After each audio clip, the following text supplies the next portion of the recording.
What is going on, Raider Nation? I'm back here and talking about the pick.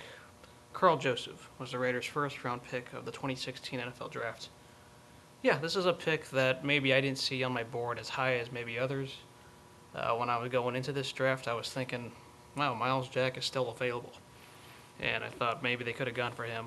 But he was off my board also, Miles Jack. But I can see why teams passed on him a little bit later on that one.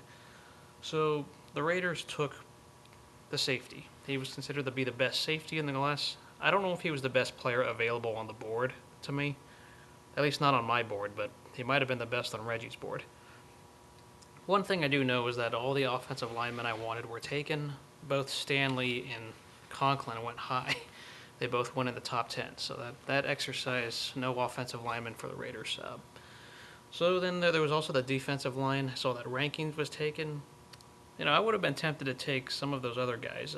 The guy out of Clemson that Buffalo took, I think, there. I would have been okay with Darren Lee a little bit later, but they went with the safety. It says Karl Joseph. I think Bruce Irvin is the one who's really pumped about this pick. He was the former West Virginia player, very pumped up.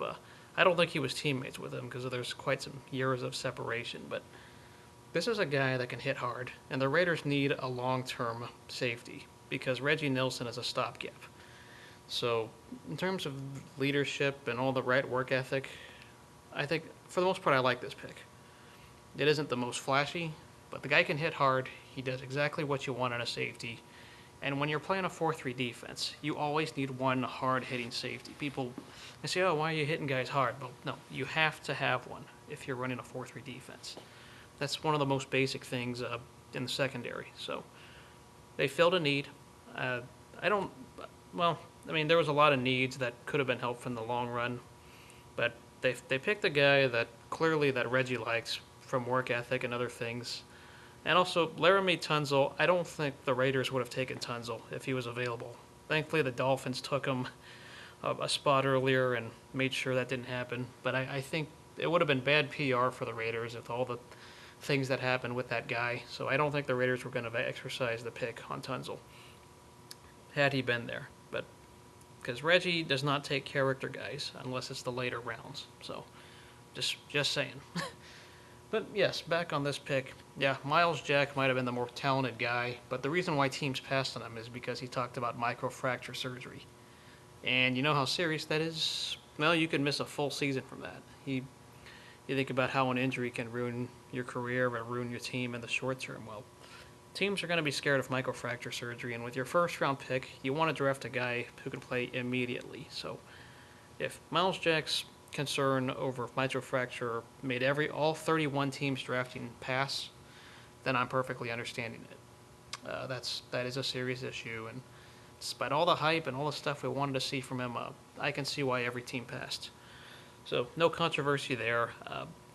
For the most part, I was pretty satisfied with what I saw. I mean, Chargers took a lineman, that's fine. Denver took a quarterback I liked in the first round. I liked Paxton Lynch, so they see him as the guy. We're going to have to look out for that name. Hopefully he becomes an easy target and a bust, but that was a quarterback I liked.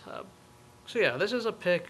Karl Joseph, I'm all right with this pick. This is the third straight year I've been okay with a pick without disliking it. Obviously, 4 years ago, I really hated the DJ Hayden pick, but this is a pick I'm all right with when I look at it. There's enough promise, and even though there's injury concerns, I don't think it's as serious as microfracture surgery. So Reggie went with the best guy on his board. He reached a little bit, but trading back, if you trade back too far, it's too risky if he's the guy you really wanted. So I understand it. You got to take him. Let me know what you all think. We'll see you guys later.